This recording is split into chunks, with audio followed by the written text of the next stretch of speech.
Hello, hello, hello. Good afternoon, good evening, good morning, wherever you're in the world. This broadcasting is coming to you Una, from the United States and England and Canada. So it depends on which part you're there, and it's a live presentation. So there may be some part now already as we talk, we're in night time, way into the night. So that's why we always say good morning, good afternoon, good evening, because of the fact that the world is round. When you get daylight in one part of the world, you get night or darkness in another part of the world. So, and that's that's the reason why we normally can greet that way. The other thing is, let me just remind you now, for say today, because we not make presentation, I think the past couple of weeks, so just for keep people on track and in sequence. So please, this is August 10, 2025. So I'm glad. Thank you all for come and listen again. And for those of you who go catch up and listen to the process. Now, say we also in the past several weeks, we already notify we listeners them for say, we're only using one number now. We're not to call all them boku number them for reach we. So now the WhatsApp number, we universal, can be used from different places now for use. So this now that number then 1-343-997-5828. 1-343-997-5828. So I hope I'm not calling too fast. So we're not able for getting them. Let me repeat them once more. 1-343-997-5828, the WhatsApp number. Therefore, allow you for call anywhere. And we also want to for no say, you can call on the phone, that number there, but we also then carry we on various medium them. So, for example, you then carry we on YouTube, and they carry we on Facebook, and they carry we on Twitter, and then they carry we on the radio. So on YouTube, you can go on VOS television. On Facebook, you can go on VOS television. On X, when I formerly Twitter, you can go on the VOS television also. And then VOS website, you can go on www.vostelevision.com. On the radio side, you can go on www.vosradio.com. On the radio, you get for downplay either the Google Play Store, the app from the Google Play Store, or the Apple App Store. You get for download the app for be able to get we on the radio. So if you want for reach we on the radio, you will get for download the the VOS app from the Google Play Store or the Apple App Store. You can catch one Twitch, TWITCH TV, which is VOS television. One other thing we can always try to remind people them, now the Diaspora Helping Hands nonprofit organization, as we can always say, now for help disadvantaged, economically disadvantaged, but promising, ambitious, picking their own go school, but they're economically deprived because them people them now get the money for carry the education back home without external help or without help from other sources. So then itself will get you will get for going at the VOS, www.vosdiaspora.org. www.vosdiaspora.org. If you do that, then when I can able reach we, and of course the radio station, you forget for going to 91.9 FM radio, 91.9 FM radio, and I don't tell people and repeatedly, if you're in Canada, if you're in the United States, or you're in North America, if you you're interested or you listen to this thing, if you just go and dial or try for tune your radio to or set your radio to 91.9, you may not be able to get me, because I think most of them, Canada, the United States, maybe Mexico, I mean, they might have other radio stations in the hemisphere. We're in a 91.9 also. That's the importance of getting the mobile app or the Google Play from the Google Play Store or the Apple Play Store, the VOS app. So I highly recommend that one for listening to our radio, because until you drive, you want to listen to it in your car. So that's what you have to do. Okay, so today I get me co-host with me, Mr. Victor Mengot, who needs no introduction, because we is a very familiar face, as I am on the show. So what Ingo say, introduce himself or doing your own talking. But I just want to let know, say now to the present today, we'll get a lot of things for talk about. We really get quite a bit of things to talk about, because things are unfolding in our country so rapidly, and we think, say, we normally try for analyze, and in the process, by implication, suggest that whatever is happening there, how some of these situations can be remedied or fixed. So with that said, before I talk about the topic, if I will pass the topic over to Mr. Mengot, Lane, just tell we what the topics are today that we'll go try for discuss. So that way, and I don't want to be the one just projecting that all the time on the screen. So, Mr. Mengot, over to you, sir. You can do your opening and also announce to us what the topic for today will be. Well, thank you very much. Thank you very much, Mr. Shyllon and Fambulem.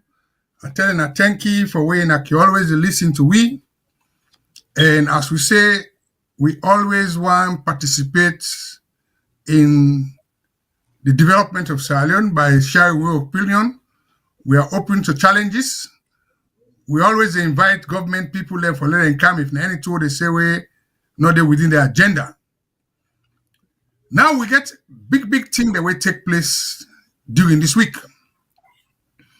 And normally in a social media review, we want to start for talk about Parliament. And what happened at Parliament this week, now the state opening of Parliament.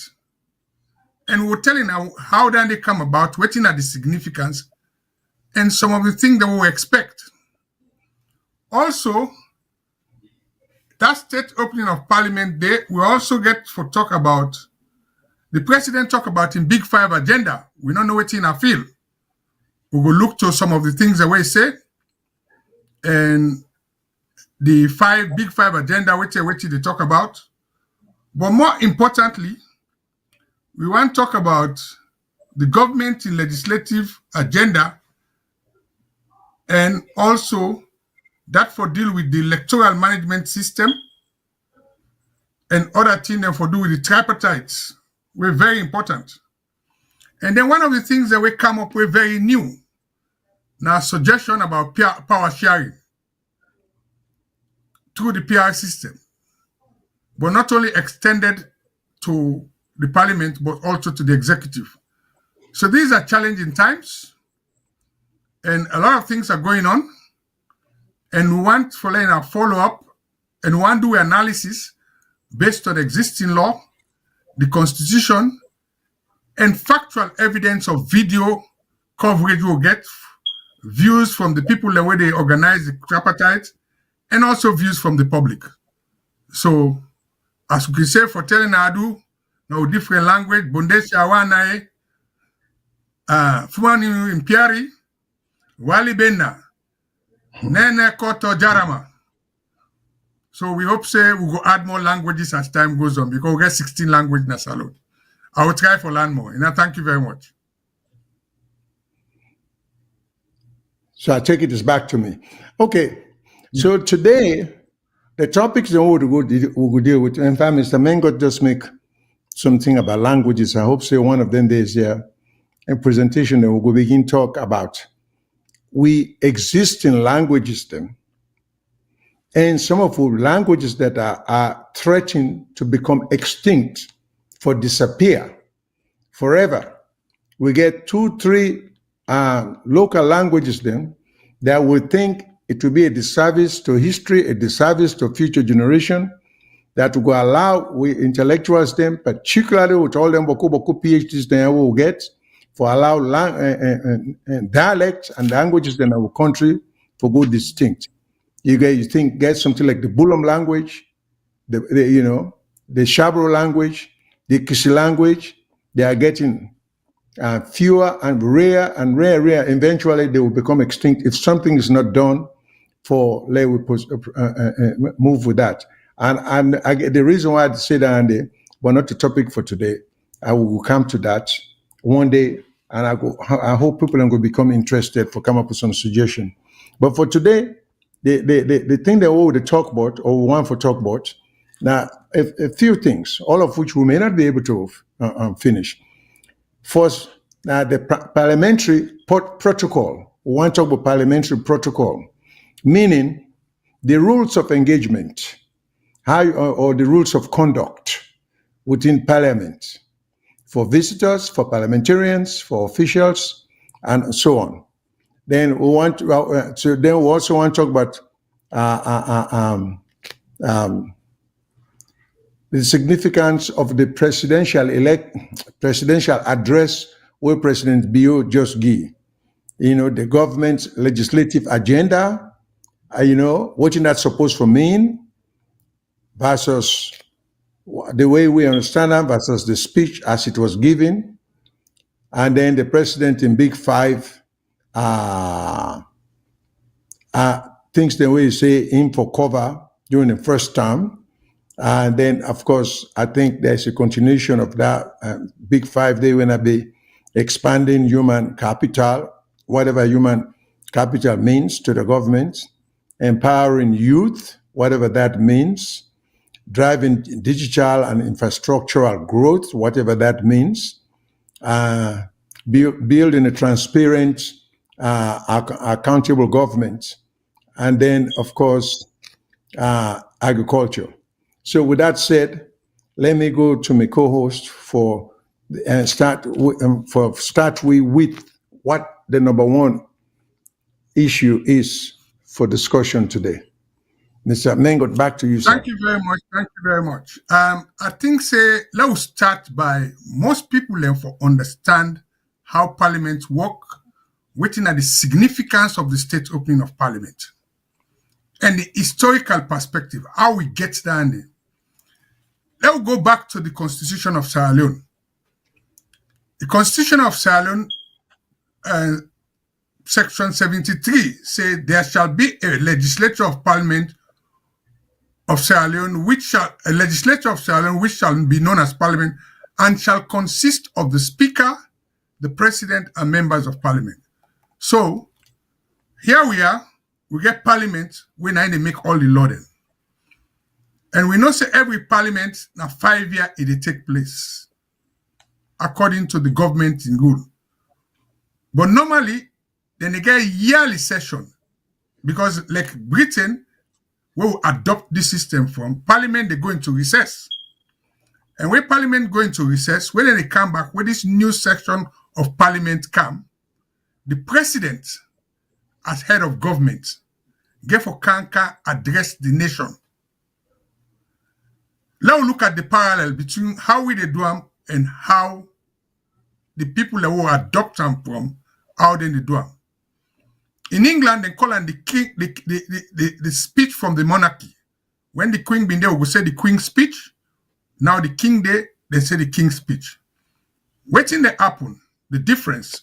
In England, the king will come, the government of the day, as we get prime minister, will prepare a document for let the king can talk about the legislative agenda.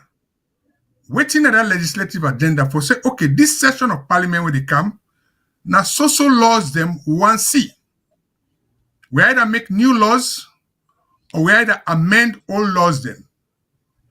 So in we case, we on presidential speech, as we president say, he said the purpose of this is under paragraph 10 of in address. And he said he want give you a snapshot of who side the government there, what thing they don't achieve, the challenges, and the guide forward. This is a longer talk, 213 paragraph. So it is long on waiting the government to achieve. And it's like a summary of all the waiting the longer the 7 years. Some are good, some are bad. But then the challenges, and we will talk about the challenges, and the challenges now for deal with the tripartite and the constitutional amendment, then there are very few in his speech.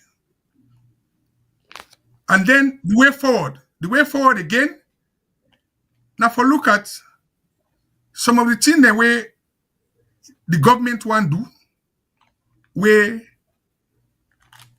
talk about electoral justice.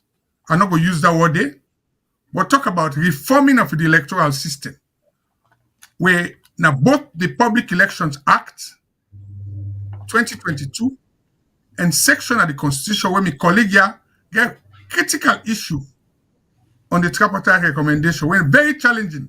We want more of that for come out, let people understand the whole system.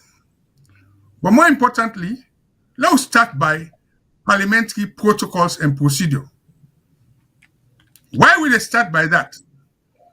When the state opening of parliament they come, we get beaucoup dignitaries them where they bring come for can watch the program. We get procession which is led by the speaker, the sergeant at arms, now the man with the older mace. Waiting at the mace. That mace now that rod. That rod within the hall. Where when the rod then at the table, it means a parliament in session and give the power to the speaker. And another way for making a know, according to our constitution, whenever president is in parliament, he now assumes the role of the speaker. Now they take charge. So the speaker, they cede a role to the president. This is not procedure. But one of the things we can to be noticed, now the behavior of we members of parliament, because parliament is a sacred house. We hear them in a sing them. We're inappropriate. Because not today them for sing them they. We hear people and they shout. And again, another thing, when do they sing the national anthem? We see people them, they wear hats. Well, even if they wear hats inside parliament, you get for pull out for honor. So these procedures and protocols, it look like parliament, they turn theater rather than the seriousness. And even in the parliament itself, they get standing, we talk about the behavior of parliament. And then in a standing order 35, we say during a sitting, all members shall leave or enter the house with decorum. More important, it's a member them, not for a read book, newspaper, letter, or other document. And during the sitting, people them for be silent. And they not for make unseemly interruption. Well, we not see that in the happen. We not say people are excited. But let's behave and take parliament seriously. I think the parliament, although they can make their rules, but this issue of the behavior of members of parliament, I go left hand to my colleague for continue from that. That is the opening. Why would they get this? The reason why would they get state opening of parliament, the significance, the president in presence, and what in the president get for tell we. So now look at the procedures. We look at some of these things and see whether it's appropriate to our system. And then we'll come to the president in Big Five agenda, and my colleague will give the cue, then we'll go through what in the president say before we go through the other pathway and the constitutional challenge. Over to you, sir. All right. Thank you again, Mr. Mengot. Let me remind we listeners then, please, the lines are open. You're free to call or send in your comments anytime. But I will keep reminding you now, from time to time, as the show continues. But going back to the president's speech, there are certain observations. This is just observation that I want to make. I see they refer to the president's speech as the speech from the throne. And again, I stand corrected if I'm wrong. But if indeed that's the way it is termed, it is wrong. Because we don't have a throne. We don't have a king. We have a president. So why are we still saying speech from the throne? It used to be, as Mr. Mengot just explained, because we had the Queen of England for many years, who sat on the throne. She was a monarch. So that was an appropriate description of the speech that was being given by the Governor General on the Queen's behalf, or for the Queen. But now we cannot get any speech from the throne because there is no throne based upon the system of government. We'll not get king. So we should be ashamed of ourselves for even they refer to this president's speech, in the opening of Parliament as a speech from the throne. It's a misnomer. It is wrong. And I think it's, in fact, to be, I don't know how else to put it. We should be ashamed of ourselves, even saying that. We will not try to engage in substantive deviation or going away from colonial heritage or inheritance when the need arises, such as something like this, who they mischaracterize as a speech from the throne. And will not even use with resourcefulness or with creativity for saying no, not to show for column. Because I don't know, because I know we'll get a lot of educated people, they know better.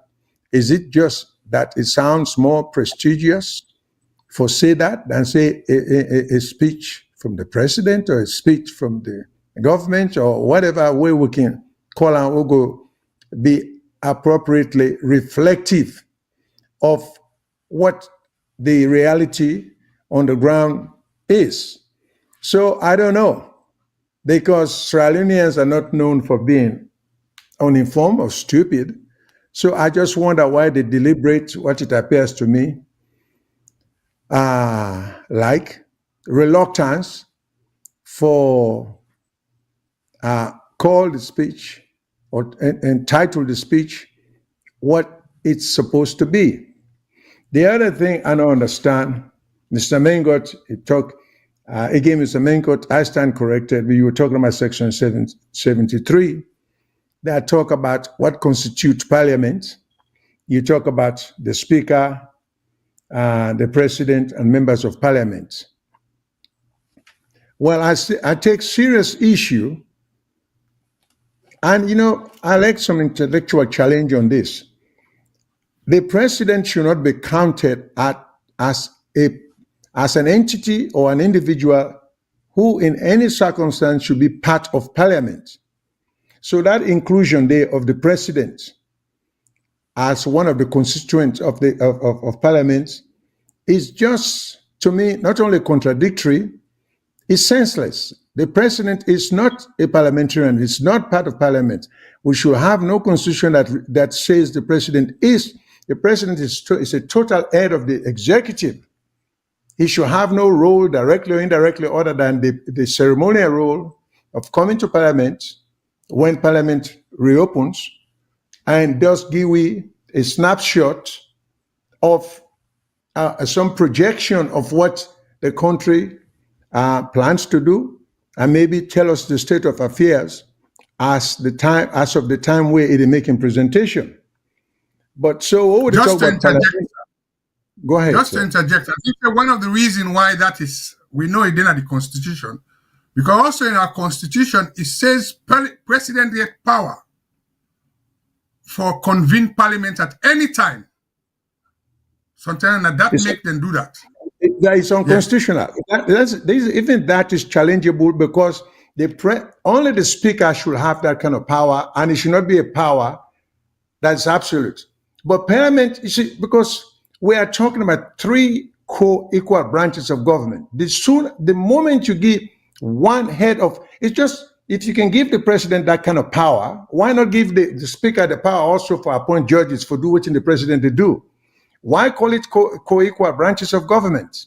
If you get one head of one branch can interfere, supersede, control directly or indirectly. I think we need to understand this. We can't forget that basic understanding there. The president, the Constitution, if the Constitution say the president shall do anything in Parliament, I take the position that it is a poor drafting. It should never be. The president should not have any authority whatsoever with the running or the administration of anything where Parliament get to do it.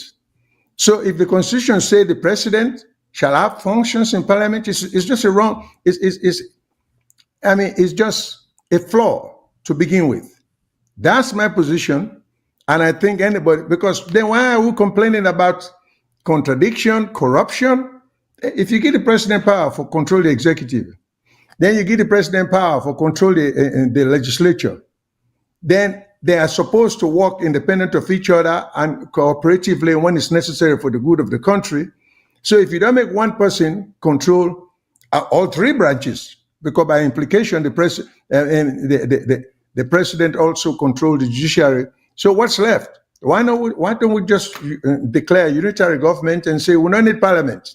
Let's just make a one-man rule, because we can't just be going through the thing. So I take the position, and I think I'm right, that the need for strike now with Constitution, anything where the president get for do in the legislature, in Parliament, it should not happen.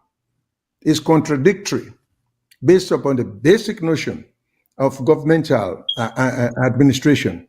This thing about the president, Parliament constitute. And then this also remark that Mr. Mengot just make, that when the president is in Parliament, he basically momentarily takes the role of the speaker, and so thereby rendering the speaker useless. I don't think so. And if that's the way it is, it shouldn't be. That's poor draftsmanship. The speaker should be in the Parliament is his domain at all times, whether the president is present. You can make some deference to the president in presence and give the respect where due, but it should have no effect on the authority of the speaker. The speaker is in charge from beginning to end. He sets the rule. He should be the one to invite the president to Parliament.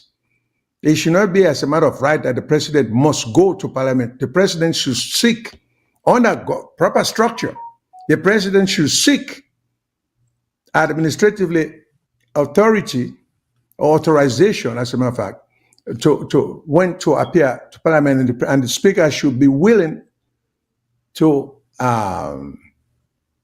invite, or by implication allow the president to come and give in speech. But if we say the president just get a right for just kind of Parliament, all he get for doing that for just notify the speaker, and then he sets the date, all of that are wrong procedure.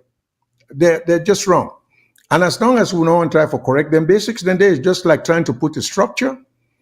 You can break all the rules of physics and lay the foundation the way you want, but that's a recipe for destruction. So if we talk about really trying for improve the Constitution, and if we understand what the Constitution for a country is supposed to mean, it is supposed to really put a country on the path of continuing success and progress. If we get the basic of understanding, then I think we should eliminate this thing about the president being a parliamentarian. He's not. He is not a parliamentarian. Mr. Shyllon, for clarity, la quote sections on the Constitution referring to what you say, so we viewers and go know. Yeah. Okay.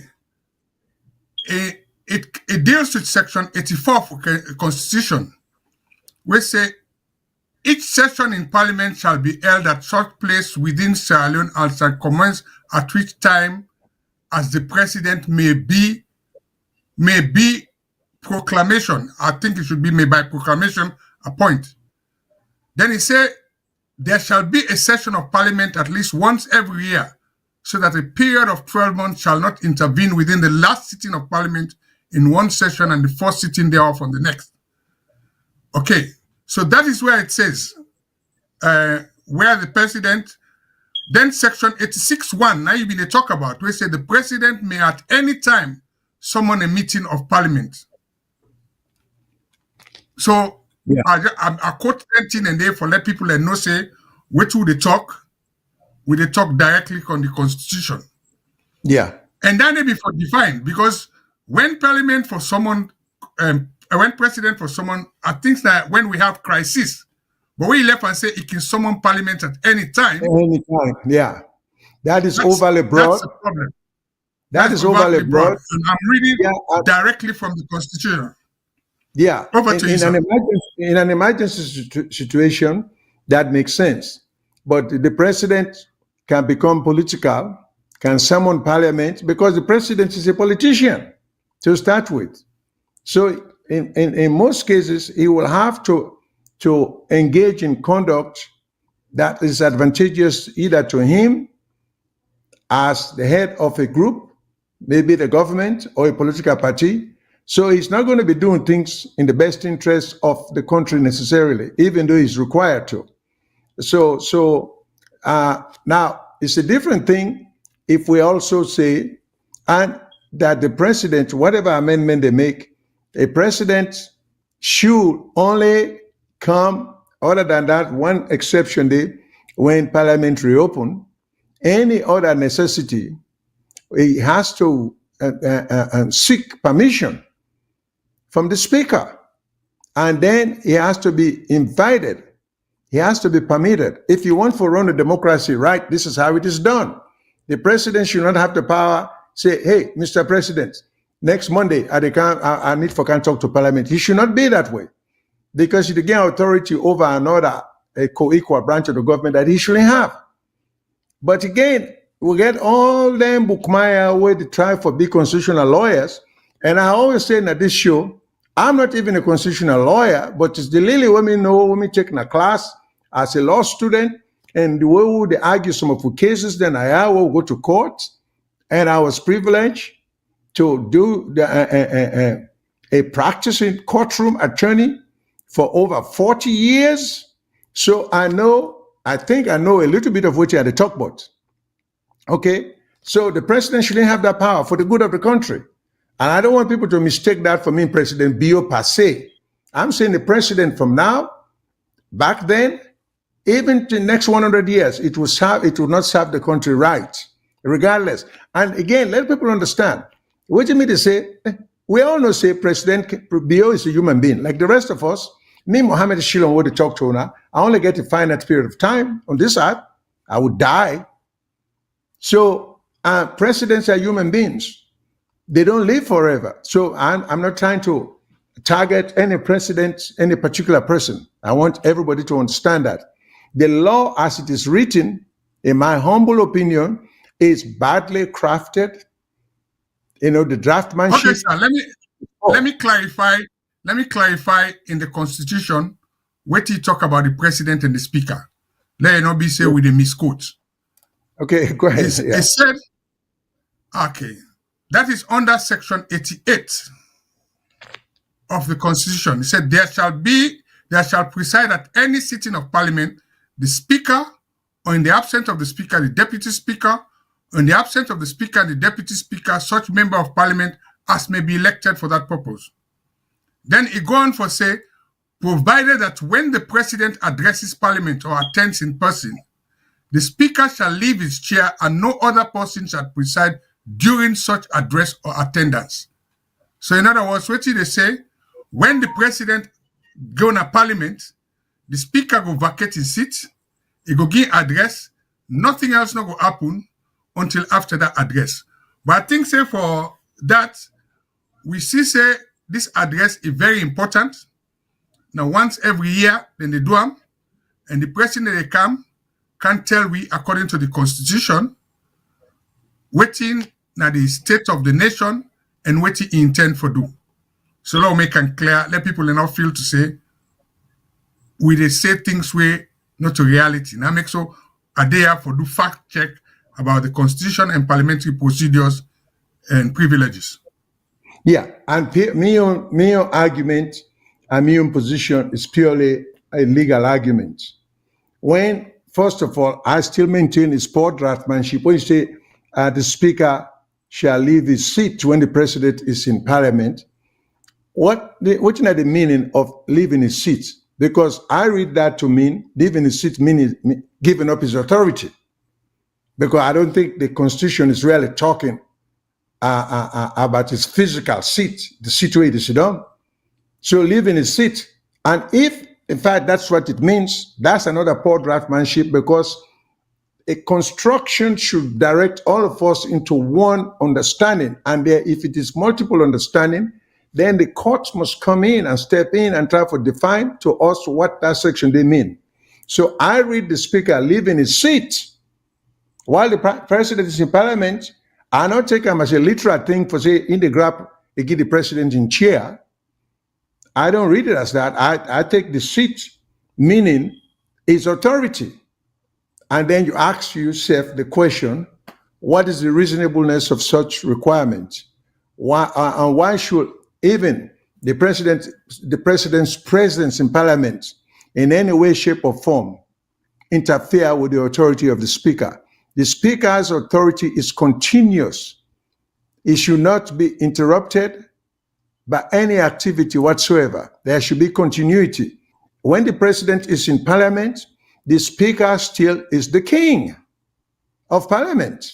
And let's remember also, parliament among the three, in fact, I don't believe it's co-equal branches of government, but that's how they describe it in government. But I think in the three branches of government, parliament is the most important. Because now parliament is from parliament all the power originates. Okay, so there is some serious issue about draftsmanship. So I think sometimes these people who are drafting the constitution, and that's why I'm so concerned. When we talk about amendments to the constitution, I like to know the body of lawyers or authorities who will comprise that body they will try to talk about amendment and proposal. Because everything I see, a lot of what I see, I don't get impressed. I want people who are really in depth in constitutional construction, you know, if we care about our country. But then legislation there where I see, it is just a little bit troubling. You know, it is troubling to me. But for right now, that's all I want to say, Mr. Mengot, because I don't want to dominate the discussion. But again, you've told us what the constitution contains or has, and I'm simply saying the constitution itself, as it is written in the constitution, is bad draftsmanship. And then if we don't want to amend the constitution, then we're going to forget the court for stepping in and try to define, just like me on construction I just made a few minutes ago, leaving the seat. What does leaving the seat mean, the phrase? Does it mean the actual seat of the speaker? Or it means a seat is being used in the form of authority? I don't know. It's not spelled out. By inference, it sounds like that's what they're talking about. For me as a lawyer, that's what I construe it to be, the speaker leaving his seat. And I also disagree that while the president is in parliament, the speaker's authority is temporarily suspended. It should not be. There is no sense in doing that. Otherwise, you don't get three arms of government. The speaker not get the authority for going at the president in jurisdiction and exercise such jurisdiction. At no time the president in authority ceases because the speaker is at the Supreme Court or somewhere. So why should it be the other way around? And we talk about three co-equal branch of government. To me, I think it's a basic thing, but I don't know. But again, this is why we want challenges, come, tell us we're wrong. And this is why what the way the Constitution is written makes sense. Or if we talk about amendments, let's do some common sense amendments to the Constitution so it can be it can work for everybody's good. So, Mr. Mengot, I'm back to you, sir. I think when we get to Section 42, we'll deal with Section 42. We people them now what one can do. And as I've been saying, the president in speech, he gets a lot of things them way. He proves say he don't do in part. But now can check. I want pick because at 213 paragraphs, and we're not go able to do everything. He talk about the big 5 changes. So, Mr. Shyllon, what I will do now, let's start looking at the speech directly, and let's see what he say, reality and fact. Let's start with 1. The president say one of the big 5 changes are for revamp public service. And he talks say good governance begin with the public service. And he talk about the service where serve the people, it will be efficient, fair, and accountable. And listen what he say. He said over the past year, the government don't take a bold step for transform public service into a modern professional institution. That's fine. They don't update the civil service code. They get performance appraisal and HR, where they don't do a lot of things. But if they talk about accountability, they say we get for no, but waiting the Anti-Corruption Commission they do. They say the Anti-Corruption Commission, they act independently. That is when the jury is out. Because there are lots of people that we don't talk about the Anti-Corruption Commission and some of the overlaps in their responsibility and some selective investigation. What do you think about that? Do you think, according to the president, the Anti-Corruption Commission, they act independently? Over to you, sir. Of course not. To me, when things like this are said,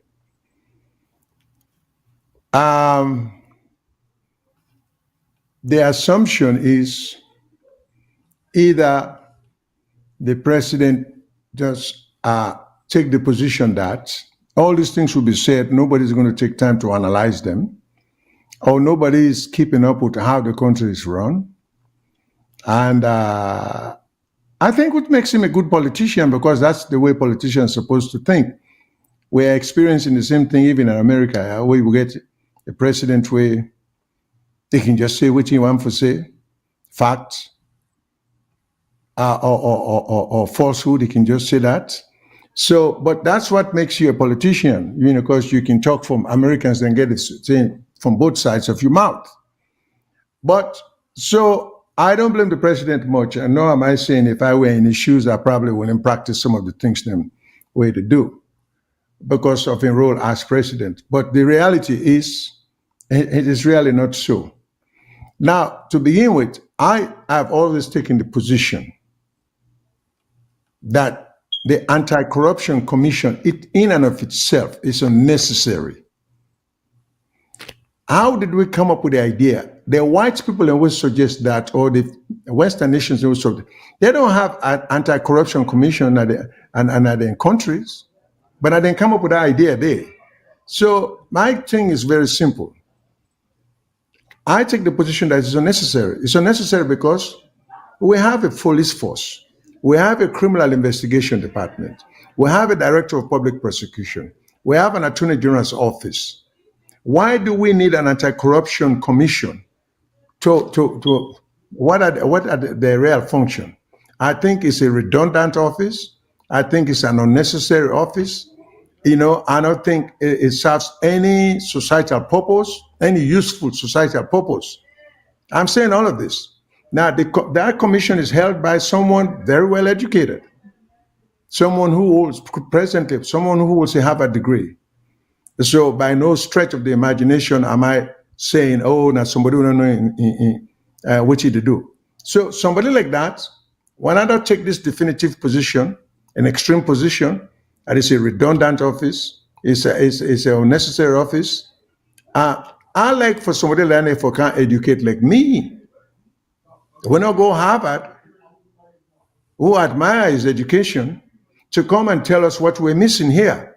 Why do we need that the existence of that office? You know, I might have missed something because that's what education is all about. You're never too old to learn. I've been in the legal business for quite a long time, almost half a century. So, but I can still learn from someone who has been in the business for 5 years, because ideas, knowledge evolve. So I might have missed something in my early years in law school, in my early years in law practice, that never existed. So, I mean, I'm always trying to run into and meet and discuss issues with, like the current commissioner, who's much younger than I am, and other lawyers. So I can sharpen your education too, or your knowledge. But I don't agree. I definitely don't agree that with the anti-commission or within the presidency. So back to you, Okay. Mr. Mengot. The next one was very important because on the big 5 agenda. Now, food security, which you can call bread and butter business. If you remember, 7 years ago, when this government kind of power, we get to a Minister of Finance, we say he can fix the bread and butter business in 6 months. Now, 7 years, a lot of family waiting the presidency, especially it's been a salon, we main staple food na rice. And now read what he said in his speech, let's see. It's fine on paper, let's examine reality. Under that, he say, this what they talk now, the food security. Paragraph 20, say last year, rice production grew by 8%, cutting imports by 13%. And it don't save the country $15 million in foreign exchange. He said the price of rice don't for them by 20%, right? And then he also talk about egg. He said egg imports don't decrease by 21%. Local yabas don't cheap past the imported one. And now we export vegetable oil. So these are some of the things that the president talk. And on the big 5 agenda. And he said they don't take practical steps for grow food. So what do you think about this? Okay, I the try for no conflict exporting a product with sufficiently or adequately producing a product. So because now you say when the president talks to export vegetable oil, I think that is being said with the implication that we produce abundant vegetable oil, or abundance in vegetable oil, or in cooking oil in general, that we get enough leftover we can export for foreign markets. But I don't think that's. I think that's what the president wants us to assume or conclude. We say, because otherwise, we say we export vegetable oil unless it has some, in your view, positive impact on the economy. But I again take the position that exporting a product that is produced in Sierra Leone does not necessarily translate into exporting sufficient amount of that product to the extent that we have surplus that can be exported abroad. Okay, because you can export very highly shortage product. When I even do for 10% of the population, you can still produce them and export them abroad. Wouldn't necessarily mean that we get plenty of them. We can export goods, which sometimes they short in Sierra Leone, what would they produce, but we send them to the foreign market because maybe more you get more earnings. And the producer just decides, say, I'd rather sell my product abroad than to sell them locally because I can make triple, quadruple the profit I could make selling in Sierra Leone. So we have to be concerned about language and how language is being used and the purpose of which it's being used. My thing is, we get high level, well, this is not getting nothing for this with illiteracy, because we get a matter of understanding. I would like for the president to tell me in simple terms that we are now producing so much quantity in terms of whatever way is described, whether it's by tonnage, metric tons, whatever it is, or by liters, whatever it is, to the extent that cooking oil or vegetable oil price don't go down at the country because we get so much of them. Because that's the basic rule of economics. When there is sufficiency of any product or an abundance of any product, it affects the price. It drives the price in the other direction. It either stabilizes the price or prices get reduced because you get plenty of them. Okay? But I find it difficult to just accept that, because they export vegetable oil, that for be translated into that the average Sierra Leonean can afford it or is available when they want them. So again, I'm not sure whether this speech, again, I hope everybody remember what I say from the president. I'd rather call it a speech from the president, not from the throne, because we'll not get the throne, we'll not get monarchy. That sometimes, again, some of them points out with the raise. Again, my thing is, this should not necessarily be we alone for the raise them points here. That's why you have the other party or the other parties then. Now, then for to do this, in fact, a country like this, what happens, there is immediately when the president goes to Congress and he says something about the state of the union, and then they make all in projections then, the opposition in parliament, in Congress, are given not necessarily equal time. The president can come and talk for an hour or 2 hours, and usually they average about an hour and a half to 2 hours, the president, their speech in Congress. But the opposition is always given the opportunity right after that speech day for give a different view, not necessarily a rebuttal, but how they see things, which in their own forecast, and how things could be better. That's what we see in modern democracies. Well, I think again, we just preempt this because normally when you get the president's speech, Parliament they debate them. But my own concern is for a speech which is 213 paragraphs long, whether the MPs them from both sides of the party divide will get the attention where it deserves. But since this food security, what are issues I raise, what things in a something where you don't discuss in the past? We in a fish-loving country, fish make a significant part of our diet. And fish also, nothing where the fishing industry, they support a lot of people then. But I read what the president say about fishing, and left unto you to analyze, because this is not something where you don't talk about. Let's go to fishing, because this is a part of Feed Sierra Leone. We don't talk about rice. Rice price don't go down. In my own view, if you say the average bag of rice now costs about 650 leons, it can down from 850. We're not just to talk about the price, we have to talk about affordability. How many people able to buy them? Because minimum wage is about 800 leons a month. So if 2/3 of your minimum wage can buy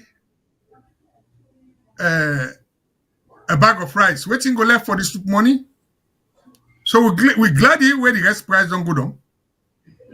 But then, reflect on people's ability for buy the rest. So now go to fisheries. Because we don't talk about rest, we must talk about fish.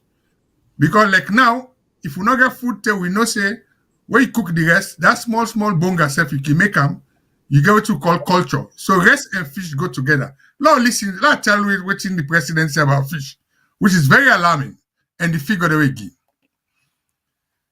The president say, that is paragraph 29, say the fishing, this sector, it contribute 12% of the GDP. For 2024, it say fishing we only earn $5 million US. $5 million US for one only per fish, already beating the revenue target. Because they say they don't get a new quota management system. We go double wild protection and fish. But now look what happened. Government saying don't digitize the fishery data, which is good. And they say industrial fish production is set to rise at 150 metric ton. Industrial. And remember, so people are not there by industrial. Then he also say we don't get a landmark partnership with Egypt for joint venture in commercial fishing and shrimp farming.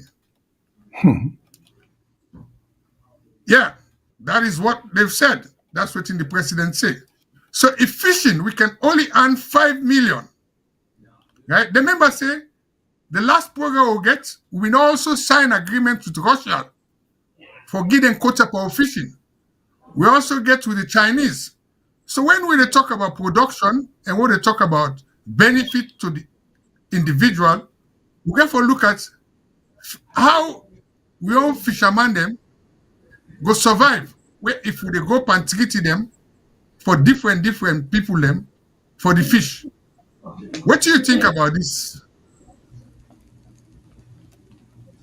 Oh, yeah. Well, the thing is, just like how you just point out, let we analyze the situation.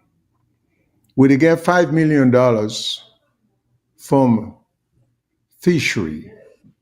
I don't know how we get that $5 million there, whether not by taxes, whether a local fisherman them. I don't know how government itself earns $5 million from fishery. But let's skip that. When you, with a $5 million earning, now you go into multiple agreements with foreign countries for the same resource, would they produce just $5 million, would they give you country $5 million a year? Then you don't go in for.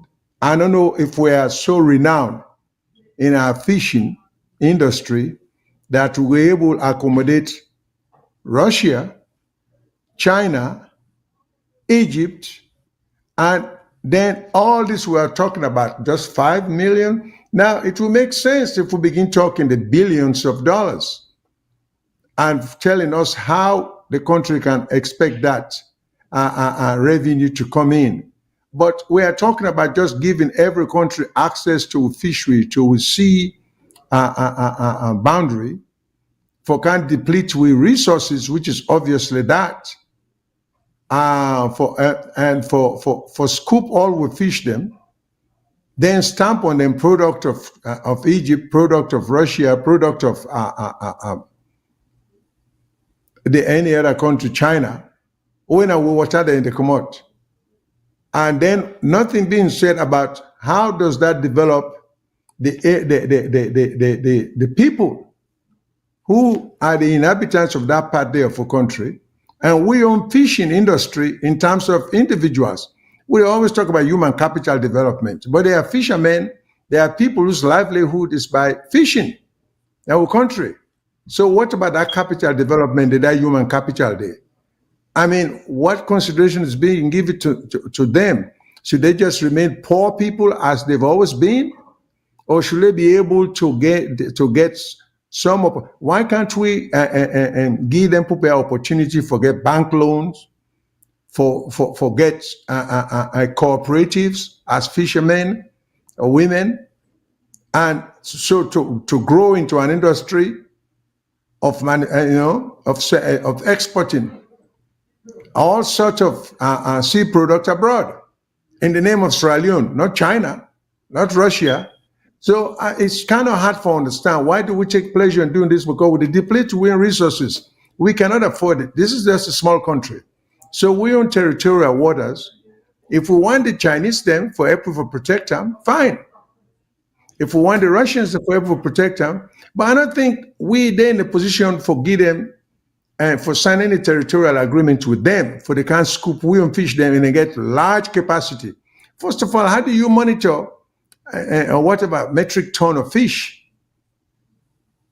being and scoop away by these people? How do we what mechanization, what method do we have to monitor that? Okay.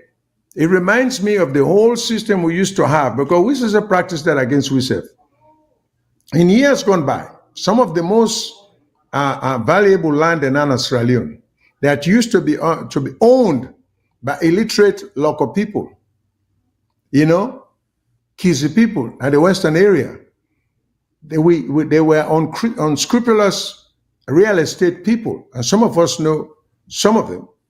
Where many years ago, they will go meet Patengbe and say, Patengbe, there, they'll sell me and 2 town lots from this 1,000 acre where you get. Patengbe never went to school and they'll get, understand anything about feet and inches. In Peking, they not go to school because they never get money for put in a school. Patengbe say, okay. He say, I go pay you so and so. You go cut them, then, so Patengbe not registered that land there. But say he know the boundary. Physically, he can walk you through the boundary. So now he say go and sell you 2 town lots. Where you the educated man, where you go, you register 2 acres. Patengbe has no way of knowing that 2 acres he does sell you for the price of 2 town lots. This happened. Now we history. The western area there. Now after Patengbe died, and many years later, when you begin to develop that 2 acre property there in Peking or in Grand Peking, which they don't go to school now, you get some education, say, no. My grandpa never sell you, or my great grandpa never sell you 2 acre, a 2 town lot to sell you. Then you, this savvy businessman, go and say, look, I registered the land, now 2 acre. At that point, this poor fellow has nothing to do but to let in grandpa in labor go in vain. So why do we think the Russians and the Chinese are not going to pull that fast one? We're not getting no capacity for monitor with waters. Then we'll go into them in very complex kind of arrangement here, knowing full well that they can tell with 40 metric ton, then do 200 metric ton. We have no way of monitoring it. All this depletion of mineral resources. Fishery is comparable to gold or another minerals there. Fishery can even bring more money than some of the minerals that we'll get. But why are we selling ourselves so cheap? In whose name? Okay, sir. We know say we get boku tin them, and as I say na 213. I like usa you go so. Another, let's take one more part on this president's speech. Something very alarming to me.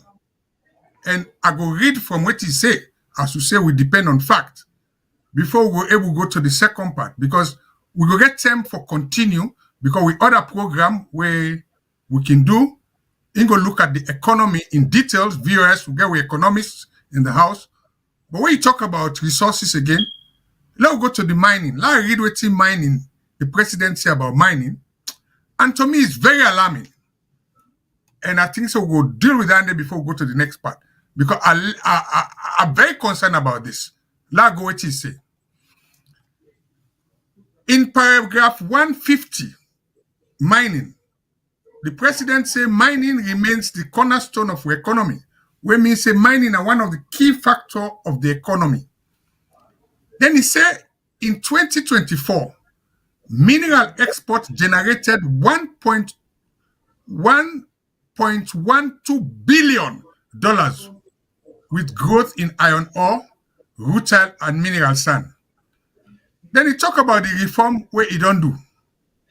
But if you remember, out of this 1.12 billion, he is saying that this year, the government disbursed just 6.7 million in community development funds for schools, clinic, and water system put local.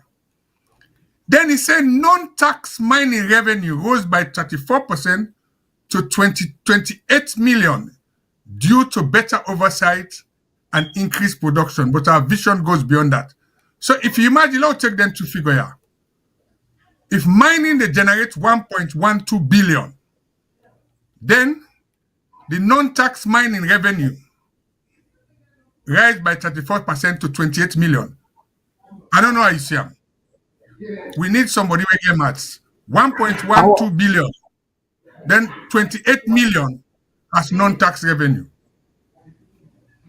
Listen, we need a real economist or in fact, more than an economist, analyze this thing for we, because if you look at the sheer volume of the revenue raised, 1.12 or 1.12, and I know in math sounds you get to say 1.2. It's hard to understand. Then when it comes to community development, that kind of thing, we start talking about millions, but not only millions, the low millions. We're not even talking about 100 or 200 million. So the question I have is, if we generate $1.12 billion, I take it just out of that, roughly speaking, even if the country benefits just 10% of that gross day, just 10% of that gross day, it will be significantly important. So why can't we get a breakdown of what would derive from that one day, what's watching and do with them, how we help the community? Because we just can't be paying lip service to. We all agree, say most of the areas them with their minerals here, they are underdeveloped. And so that's 6.7 million now only in the Putloko area.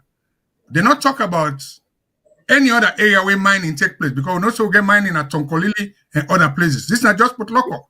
But then the non-tax revenue is 38 million. So if you take 38 million as against 1.12 billion, what does it mean? It means the best part of our mineral resources, the revenue from it, they go to the foreigners. That is my view. I might be wrong, but I read from waiting the president in his speech. And this is the reason why I'm suggesting that sometimes the opposition need for due diligence. And then sometimes the press need for due diligence. And I think it's a great disservice to the country. They might think it's smart, the politicians, but I think it's a great disservice. And this is what even the previous government was guilty of, when America then will refer to them as hush money, where the government, the power, they hush the opposition not for criticize too much by giving them a piece of the action unofficially, if you know what I mean. Because something like this, a sound opposition person should be right at it, analyzing it, and asking some of them questions there. What would they ask? And let people understand, for say, what would they ask them question? They is all what we consider to be in the best interest of the country. And the best of the interest of the country is all around. Mining is done in the north, mining is done in the south, mining is done in the east. So we don't think in terms of political party, we don't think in terms of any tribe. This affects the country and it affects the people as a whole. Poverty not get sectional or not get sectionalism in it. Poverty the strike to whoever not get the opportunity for move forward. So this is what people need to realize. So I wish we can do the breakdown, but what you would hear is so from the speech of the president, I mean, it's a little troubling it looks like more needs to be done from the country. We need to derive more from the country, not less, as we are seeing even from the president's own mouth. That's what I would say to Mr. Mengot. Well, fumble them. We don't try for pick 2-3 things that were important, but there's more to this.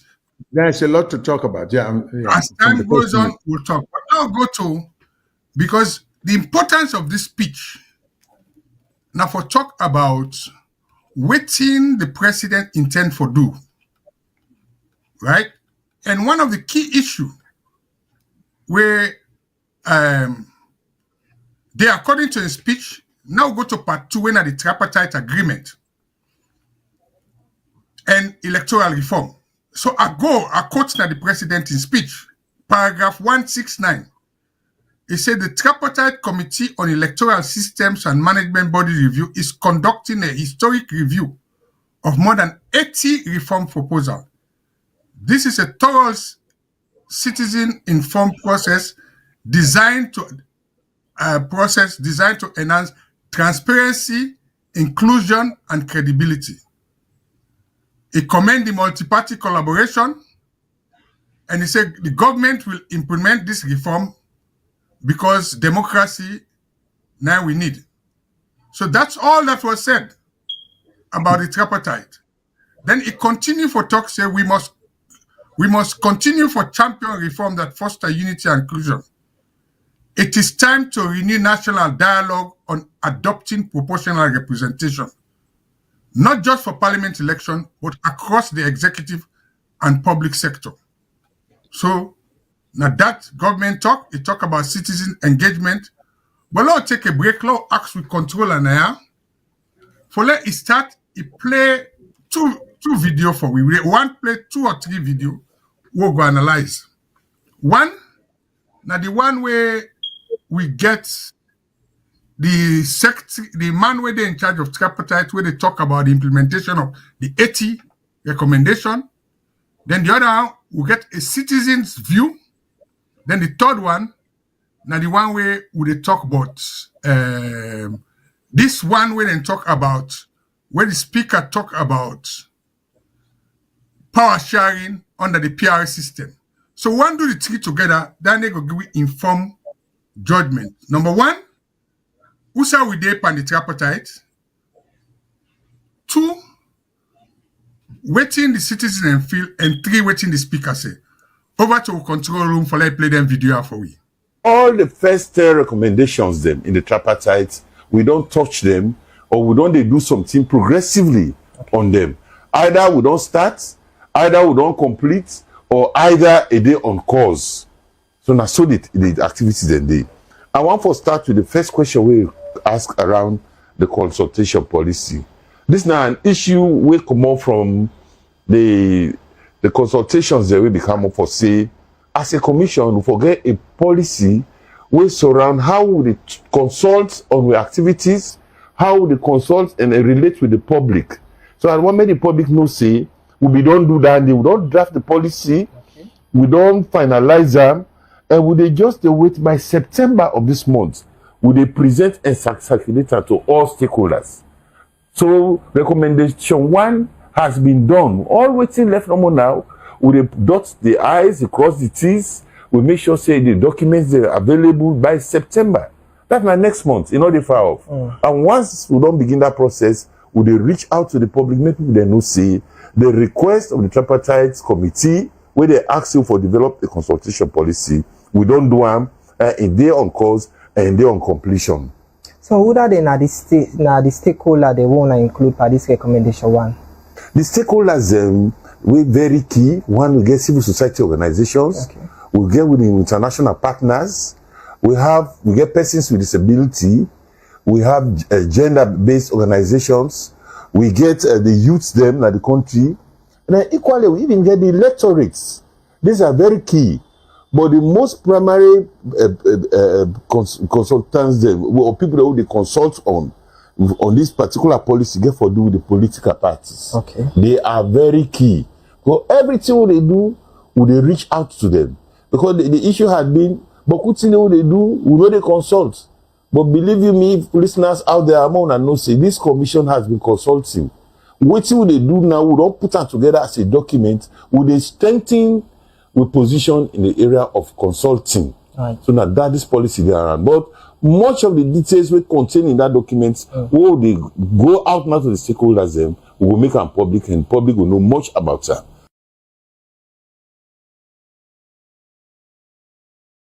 I guess any amounts of recommendation we are really the focus on? Will they focus on the all? Okay. Because they deal with election.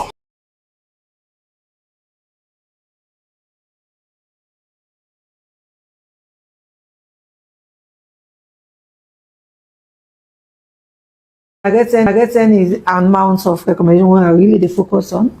Will they focus on the all? Okay. Because they deal with elections. Then they deal with elections planning. Then they deal with election security. They deal with elections operation. Okay? So they deal with them. And how will they deal with them? Now for ensure say the institutions them we attach to them, they do something about them. And the boss also they relate to the Attorney General Minister of Justice in office for ensure say they get the final process that they put them into. Because once they don't get through and then consultation, and what they do now for go prepare the draft provision we go now the law. So the Attorney General himself they put down there for many for doing well. They don't set up a legal team of about 8 people.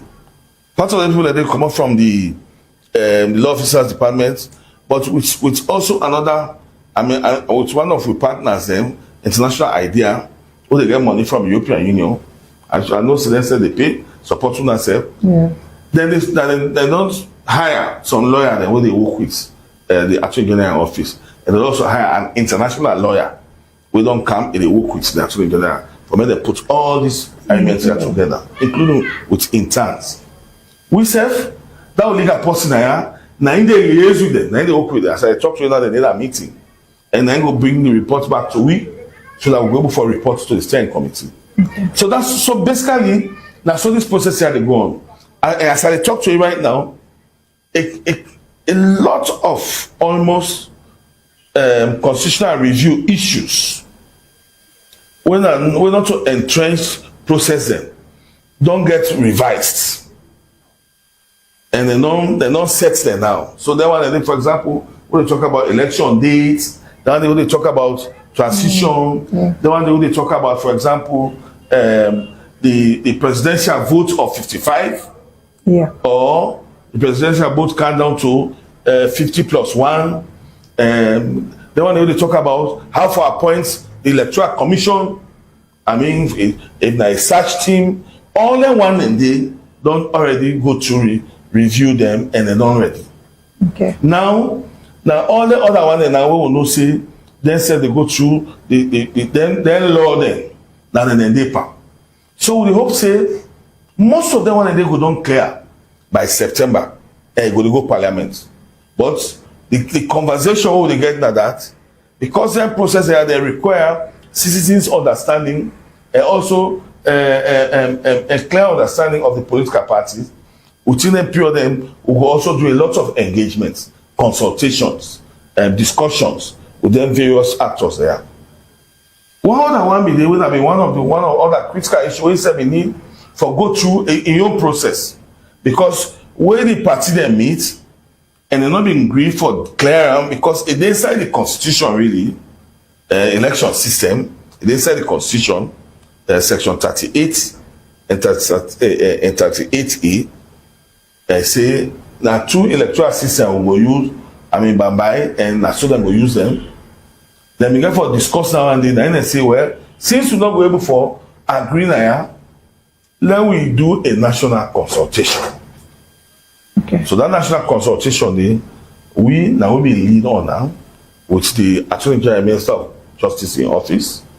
I mean, because now technical law issue them, and it say, may I read that so that it really clear to waiting. It say make we do a national consultation. And out of that national consultation, we for accept, let's do a national dialogue on waiting for the choice of the electoral system we will adopt for parliament and local council elections and general elections. Okay. I mean, between the district proportional and representation and the first past the post system.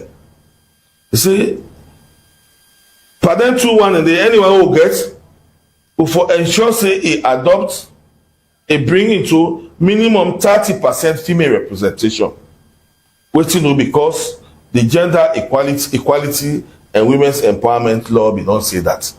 But if for also members say, if for create regulation them for make the GW quota and other measures for youth and persons disability where election they come.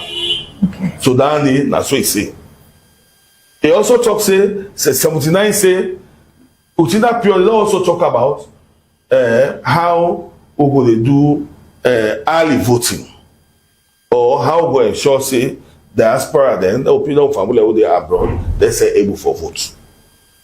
So we hold on they will sit down with the attorney general in office and one partner tell say he will support most of that process. The government says he will support. So whole meeting. After that meeting, they will develop a design as to how this will happen. How would you want? So with your partner international ideas with fund from EU, we develop say we go do some technical engagements in Africa.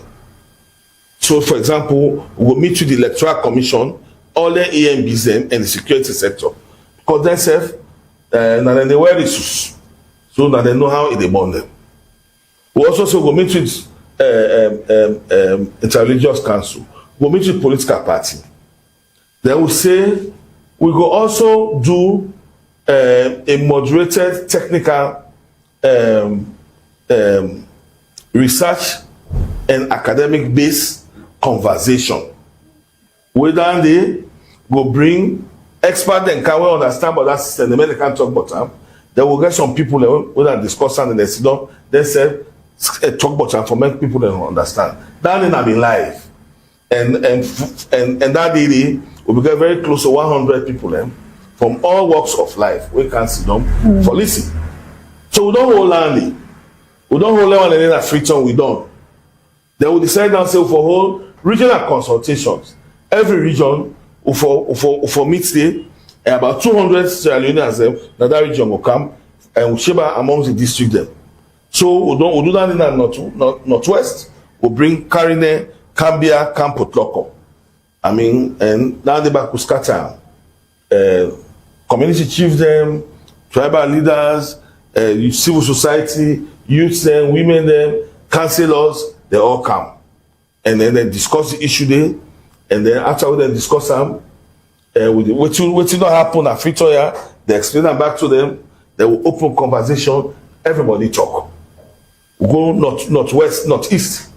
We bring Kabbalah, we bring Falaba, we bring Magbroka, then seven come into the McKinney, then get that conversation. They'll go Kenima. We bring Kailan, Kono, come Kenima, then say talk. They'll come Bo, we bring Moyamba, Pujong Bones, they come Bo, then say they can't sit down and talk. Now, whether they don't, we'll come back Freetown. We'll come Watalo. We'll bring Freetown, then say come Watalo, then say sit down, they can't talk. Hold on. Then we plan now for a national dialogue. And but for me, we will get this process out work out very well. Not only we not been just organizers. We hire professionals that we don't be around governance and election business for long term. For me, they facilitate this process here. 3 people, 2 salon people, and 1 international person.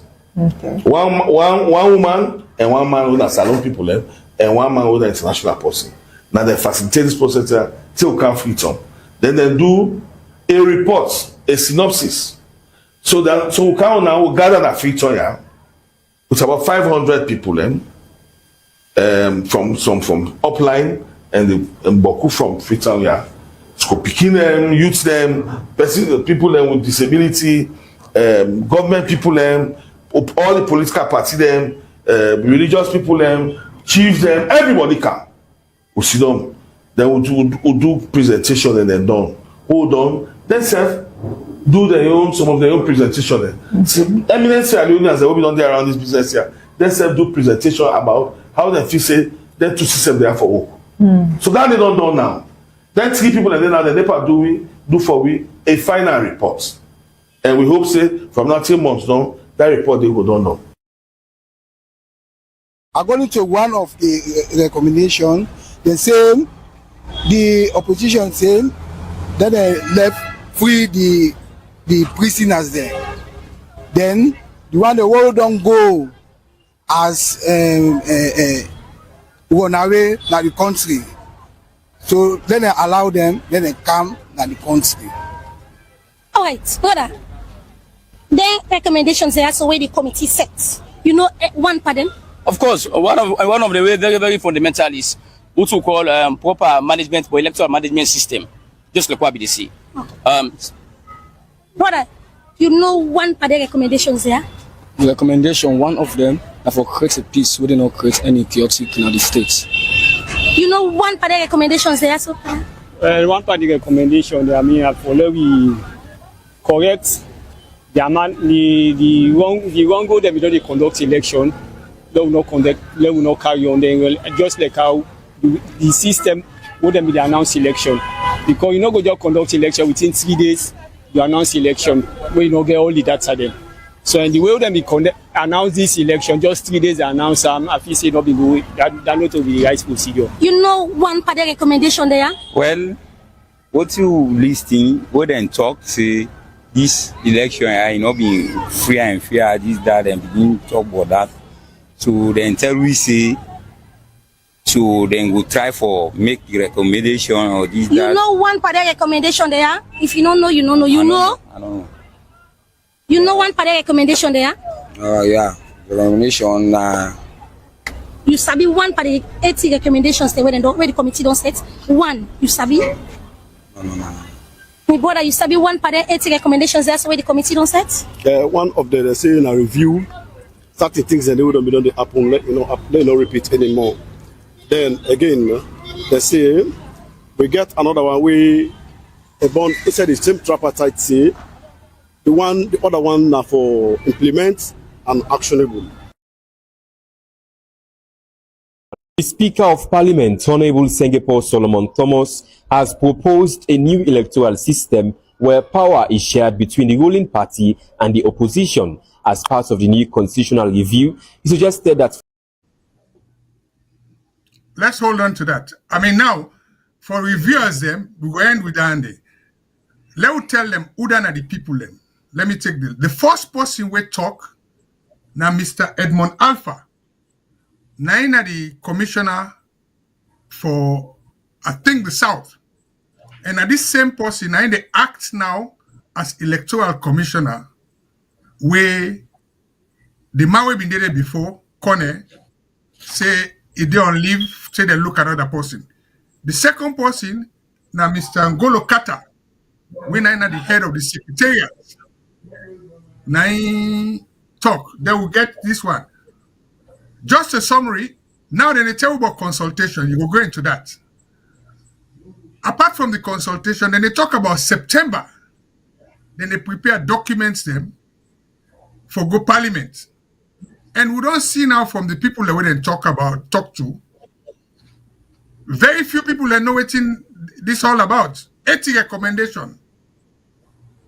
The consultation is 1, 2, the rush to parliament, 3, the constitutional review for the most important thing of first past the post or PR system. What do you think about all these things? Me thinks in a recipe for disaster. Because it seems as if there are so many things being done, rushed, and are we in time for get this thing correct before we go to the next election? Over to you, sir. Let's give your own view, both the legal perspective, the procedural perspective, and other things and key issues in the tripartite where we want to discuss today. At least we'll take one example. Over to you. Thank you. Thank you very much, Mr. Mengot. Okay. Procedurally, in the procedure, the method we're going to use. For some reason, to Mr. Ngota, and then Mr. Kata, Ngolo Kata, and then Mr. Edmond Alpha. Apparently, it sounds kind of impressive when they use all these broad generalities for say the North Consult and don't go to the Northeast, the North Southwest, the this, the that.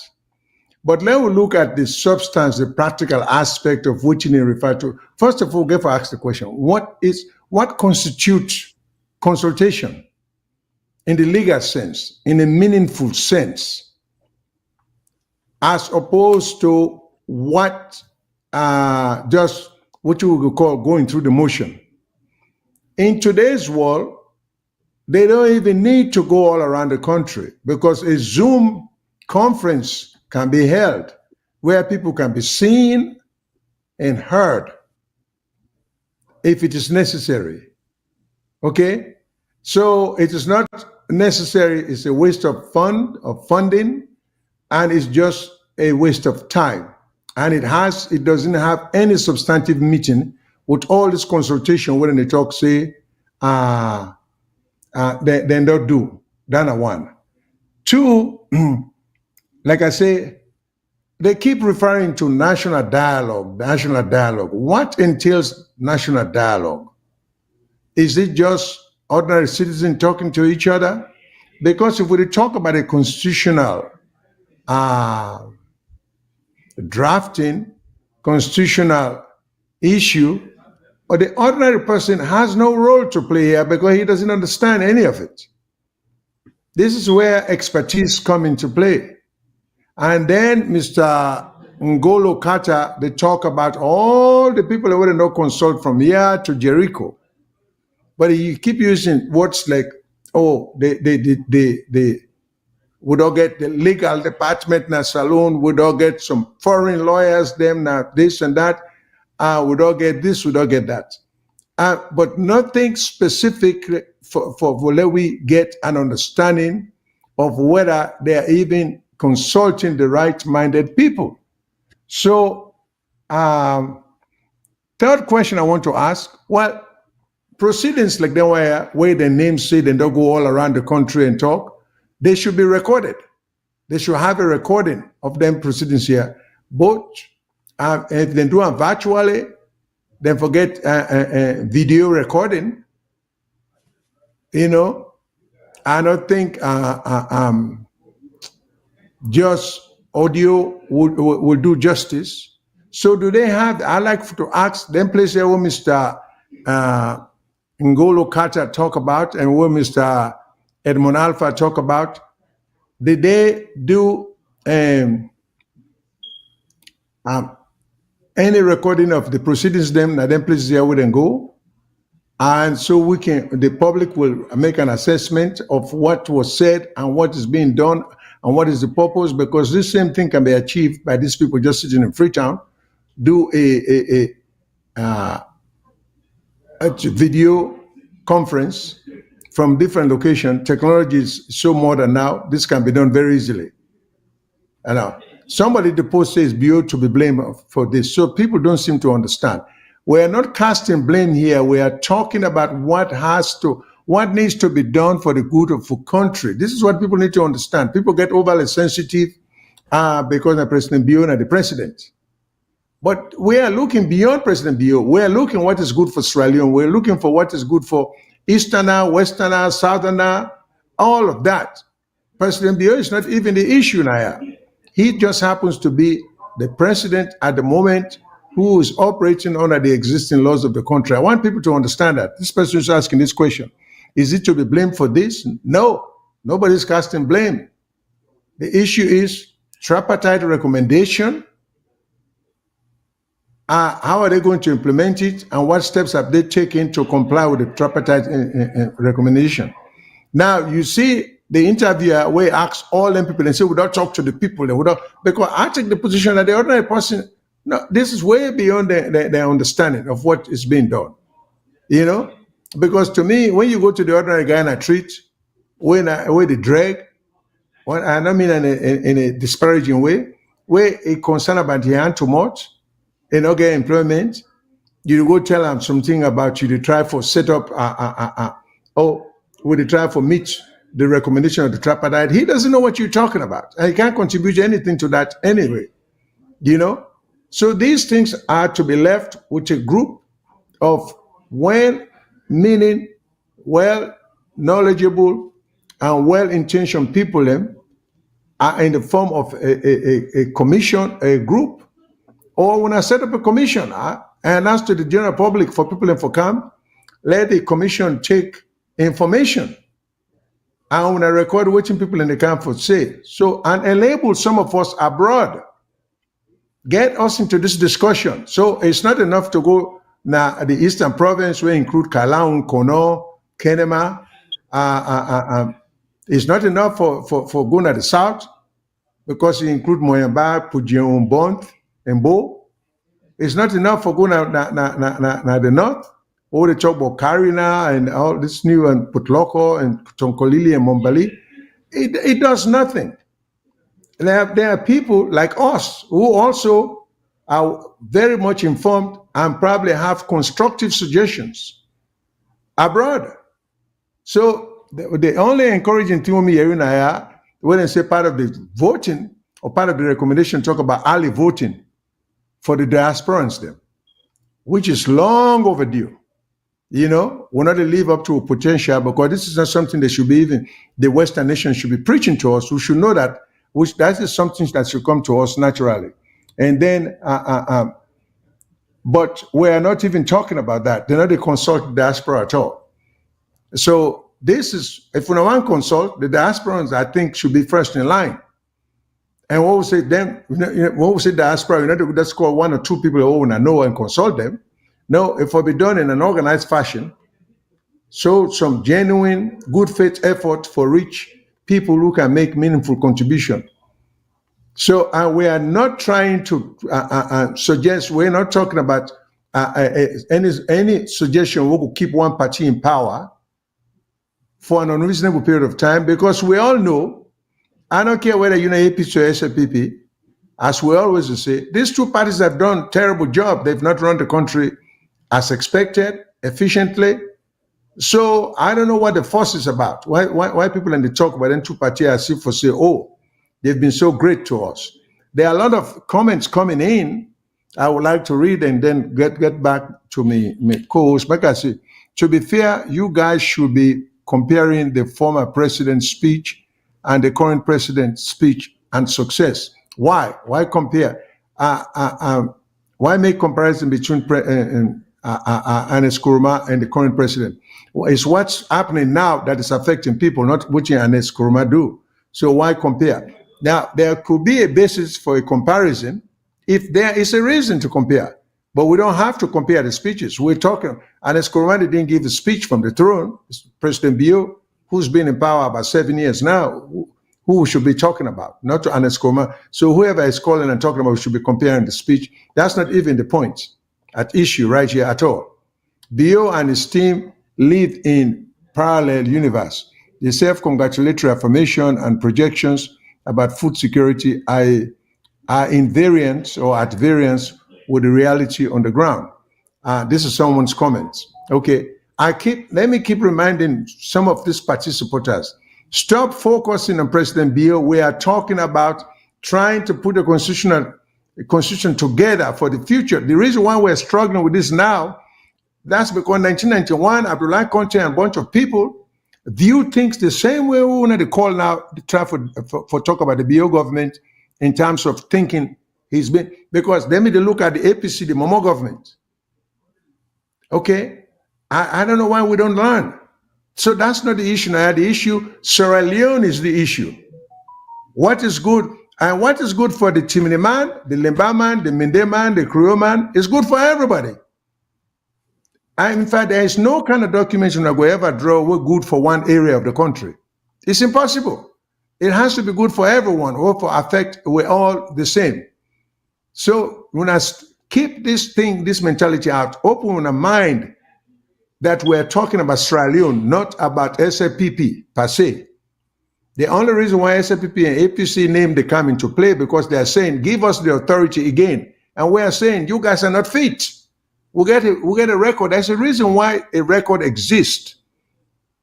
If someone say, if you apply for a driver for drive your truck, you don't get 2 months before we don't drive for you. We get accident upon accident upon accident with your truck. Then when you buy a new truck, then come back. Then the driver tell you, say, well, pa, you know, yeah, for them with your motor car 2 term, 3 term, but I still think say me not a bad driver, I mean a good driver. Because that other fellow before for them with your motor car 20 term or whatever. These are silly comparisons. We talk about the country. We talk a lot at stake. We talk about constitutional rights. We talk freedom of speech. We talk about protection of property. We talk about signing contract with more powerful countries like Russia and China. And so there's a lot at stake here. Don't you people think about the unborn generation? Why are we so fixated on just the present? You know, let me read another one. The process is being monitored by a U.S. ambassador and international community and have representatives in all of these consultations. That is why the MCC was approved to resume consultations.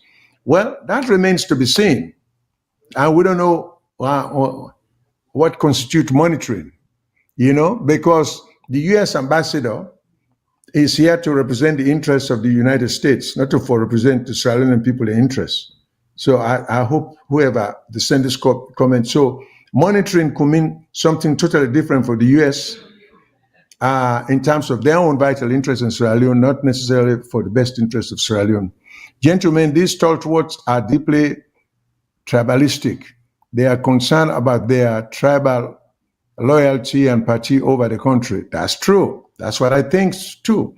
People see, in fact, the tribalistic reliance is not factually based.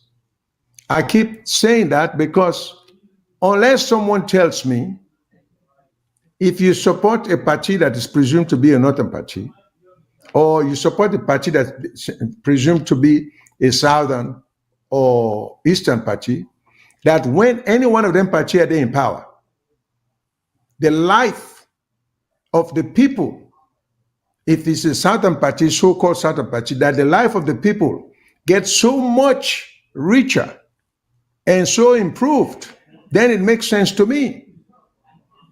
Okay, so if it's a northern party that the people in the north are living a whole lot better, life is good. But that is not so on record. We know people are suffering across the board, regardless of which party is in power. That's the record. That's the record that we have. So I don't know why people can't get out of this shell. They'd rather see themselves suffer than people and suffer in the name of a political party. That's why some of the biggest disappointments, some of we have, that the diasporans did. Now with the diasporans who just go back home, not to improve the system, but then see going back home running for office as an opportunity to enrich themselves because the kind of wealth where they're not gain when they're abroad. That's not that's sure you don't have a calling, and that's not the purpose of serving. Okay.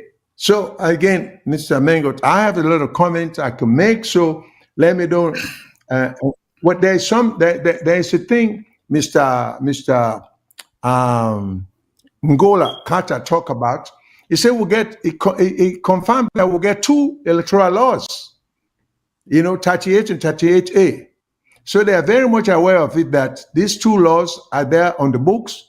But why should any country have 2 laws from which to pick to conduct any degree of operation? It has to be one or the other, and it has to be one that is not necessarily advantageous to a region, but it should be one that is broad enough to be fair. Fairness should be the guide, not advantageous or unduly disadvantaged. So Mr. Kota, Ngolo Kata,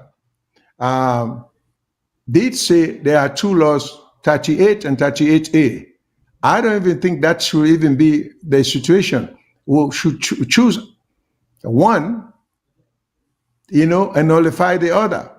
And the one who for choose, now the one that is fair, that is easy to operate, that minimizes cheating or the temptation to cheat. That only will eliminate. We can't keep two laws for elections away, then not necessarily get the same outcome or impact on the people. So, but Mr. Carter did say we'll get two election laws, 38 and 38A. So they are aware of it, and they are, for some reason, no one for nullify one or the other. But I think that should be one thing they should be talking about. Again, you can correct me, Mr. Mengot. So back to you. Yes, sir. I waited patiently and I listened to all the commentaries them. And some people say we bash the Bio government. We are not.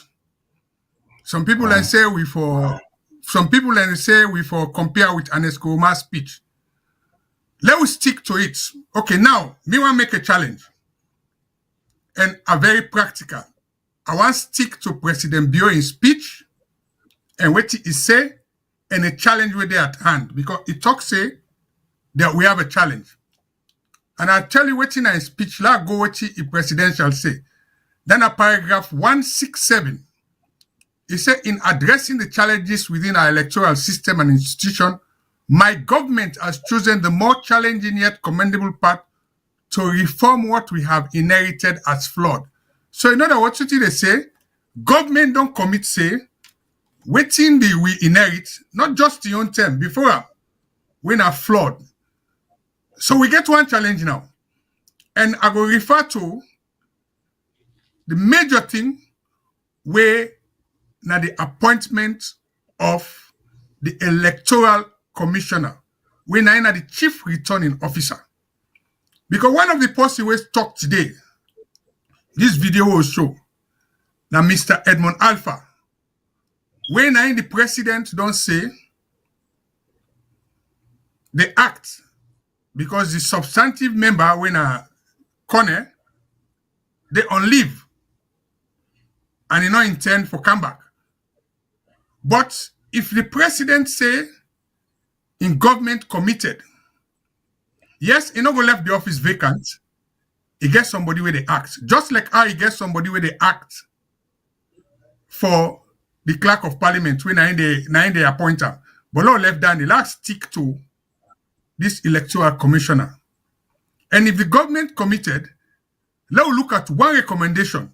And we think say anybody when that person they when an electoral commissioner. Now the national returning officer. Now they declare the result. And let's see what in the recommendation say.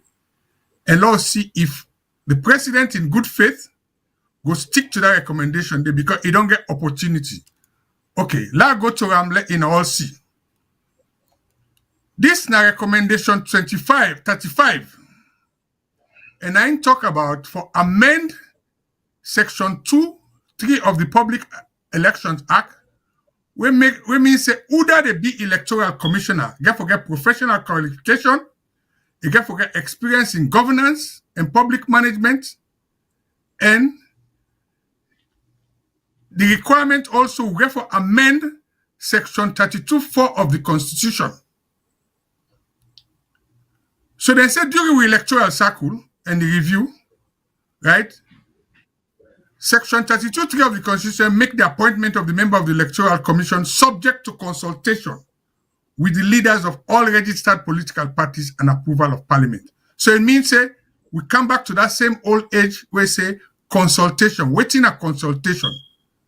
And it say the section 32 of the Constitution not provide any formal structure for consultation. Now look at the recommendation. The recommendation now say, for there we amend section 32(3) of the Constitution and section 2 of the Public Election Act and section 34 of the Constitution. So what in government say? It said they for provide for a search and nominating committee for the appointment of all the members of the Electoral Commission.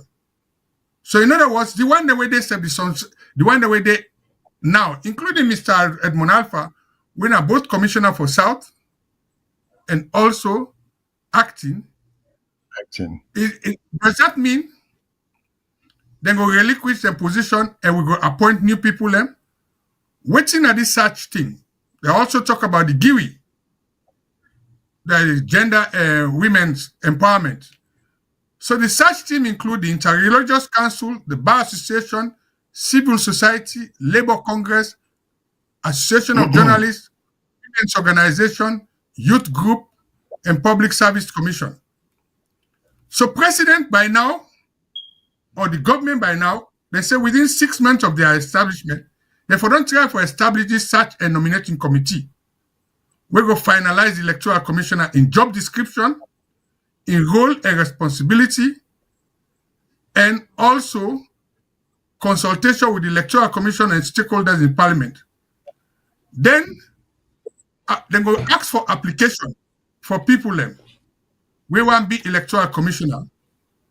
Then the search committee go shortlist 3 persons them.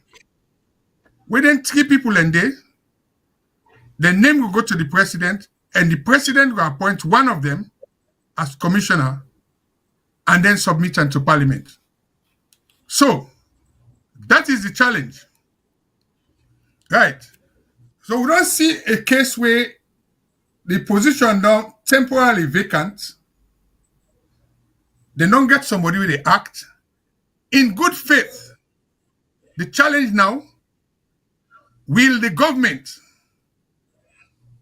decide to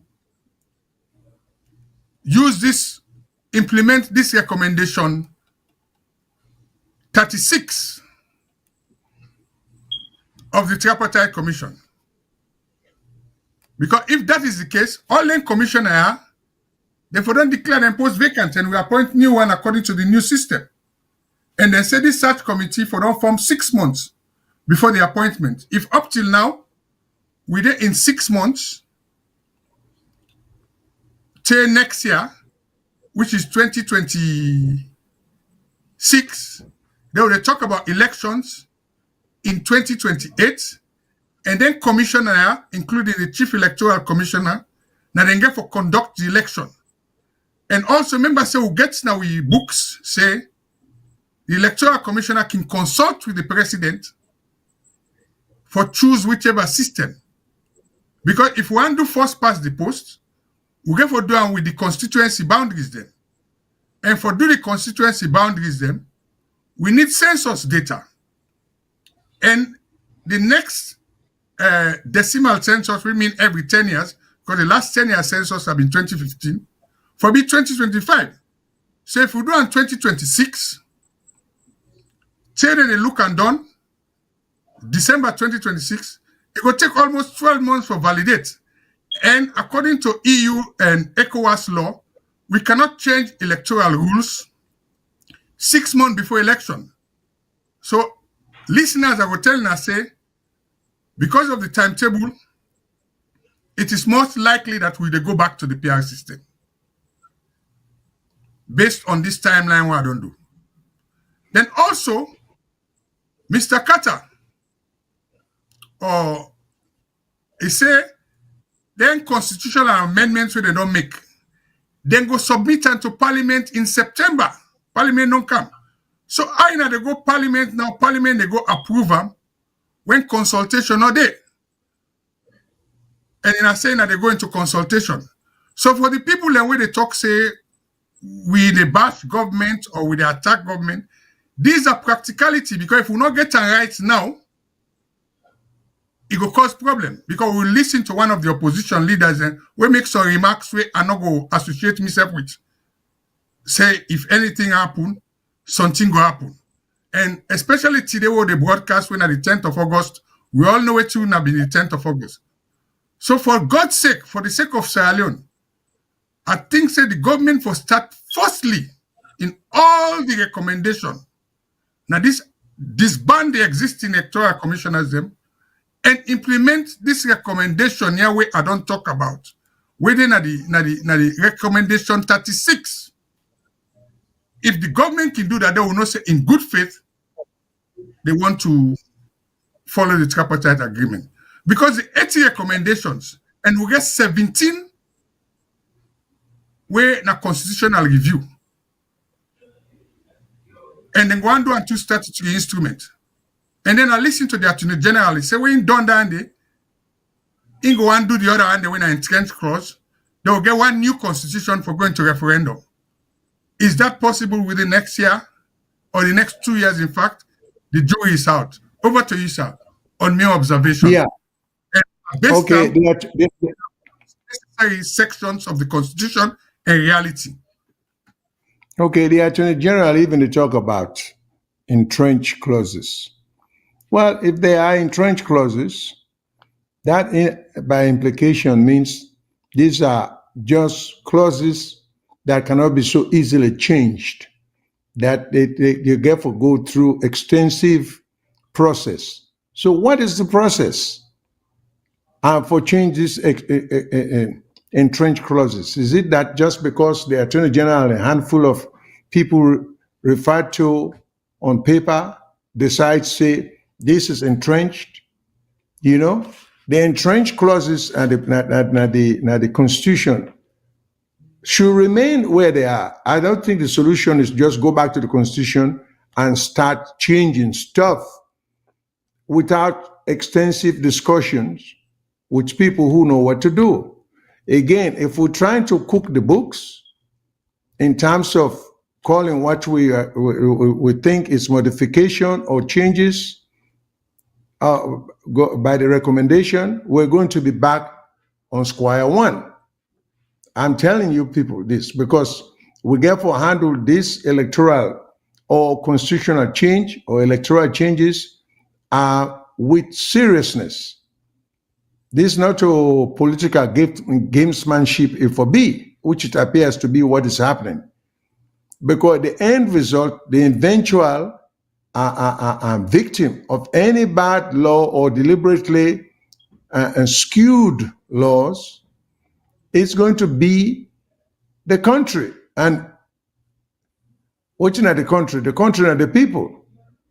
So it will affect 99% of we. Let's not forget Israel in a country where you get very few people who can call, say, them wealthy, they're financially secured.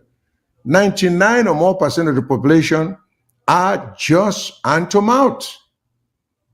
So, when they listen to them broadcast here, I hope, say, when I go take something and learn something and start for begin for see things beyond, above and beyond.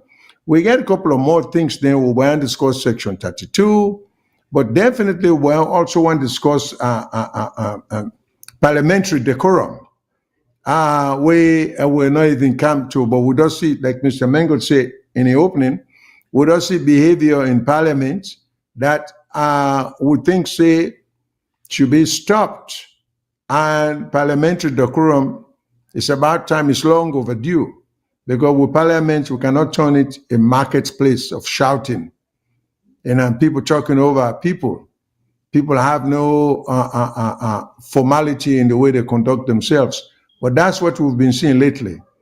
And for singing a parliament, and then with parliament, we also know, say, now the only parliament that me know, when a member of parliament is on the floor talking or giving a speech, you hear phone the ring, you hear other people in the talk, then get in what we call sidebar, then they carry on conversation. Then you go, then the actual thing where they go on the floor, that speaker there is almost being drowned with side conversations there. I mean, I don't think that the parliament we want at all. And then for it to drag to the point of singing in parliament, political songs then, I mean, we can't just, we have to get to a certain point which I will stop for going lower and lower and lower and start raising the bar, you know? And so, but Mr. Mengot, I will talk about that, but I just want to throw that in, because actually we've even run out of time. Time flies so quickly, and we'll get plenty more for talk. But Mr. Mengot, back to you. you can comment on political decorum, or you can comment on the things, then put a closing on the things that we just discussed, and leave the rest for the next broadcast. Well, what I go say, government is continuity. And when we talk about the mining laws, them, how they don't deplete resources. If you remember, almost a year ago, who said them begin mine diamond in our country? Even before independence. Oh, yeah. Long before. So, long before independence. But when we talk about, we talk about waiting the president in his speech. We not mean say we they blame him for waiting the happen. The president and the government go do things in the ambit of the present law until we change the law.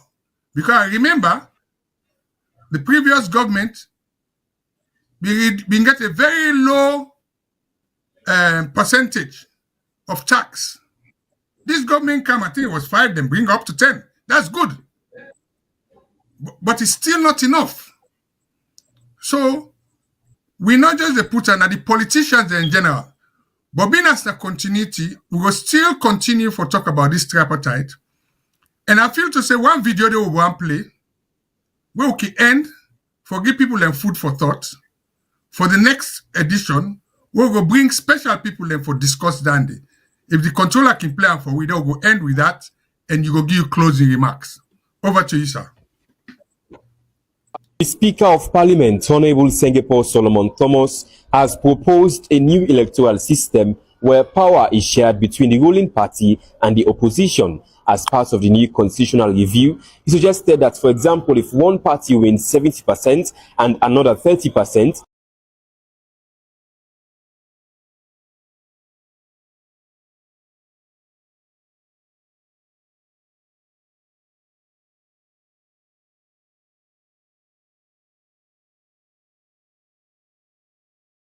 they should each control that percentage of government ministries, departments, and agencies.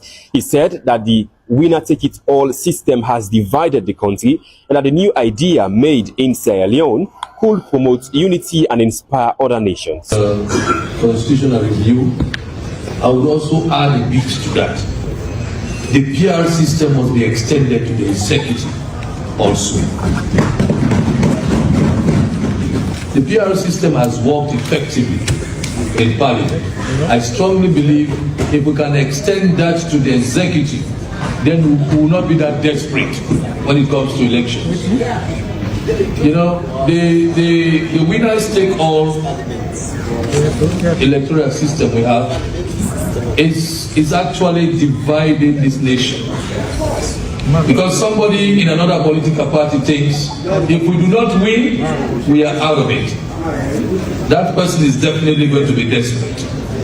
But if we have a system where after elections, we divide executive positions based on the percentage attained at the elections, then I think there is a way we can work that out. It is necessary that we have a kind of system of governance that is power sharing at the end of every election. If that happens, this nation will not be desperate. Our citizens will not be desperate. Because at the end of the day, everybody thinks if we go into elections and we do not win, we are out of it for 5 years, for 10 years. And when you threaten a man's existence, then that particular person is going to be extremely desperate. I'm just saying this through for national argument or national conversation. We should be thinking about that. Since it has worked effectively in Parliament, I believe it can also work in the executive. When we come to Parliament, we divide committees. We divide committees by political parties.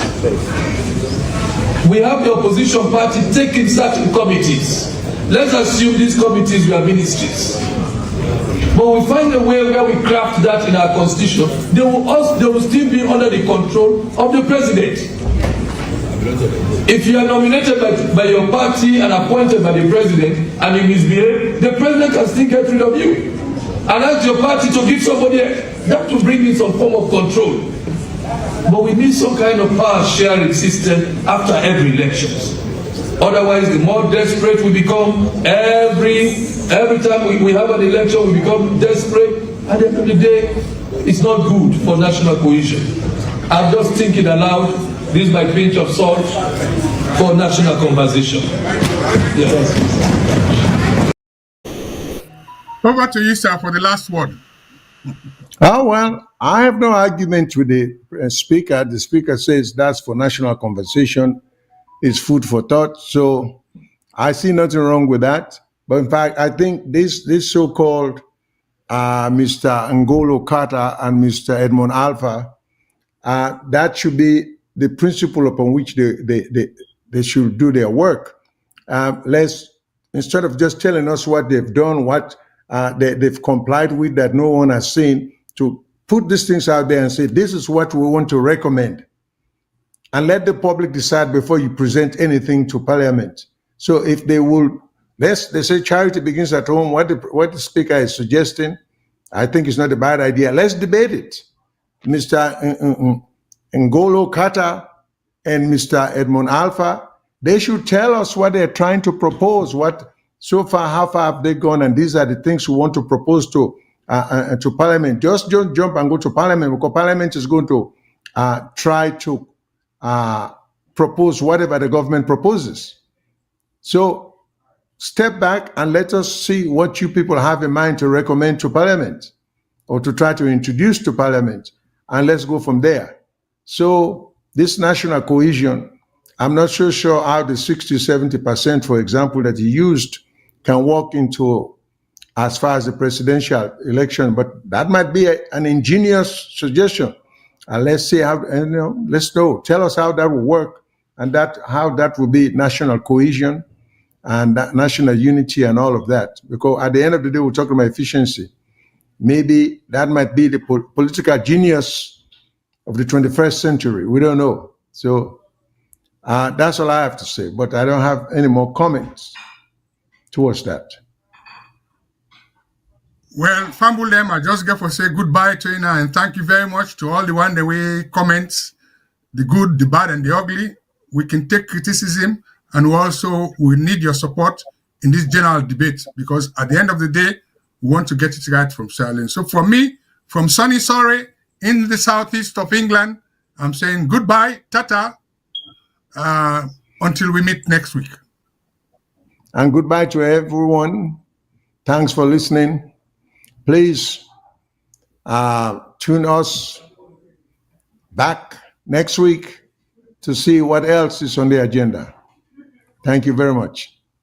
Have a nice week.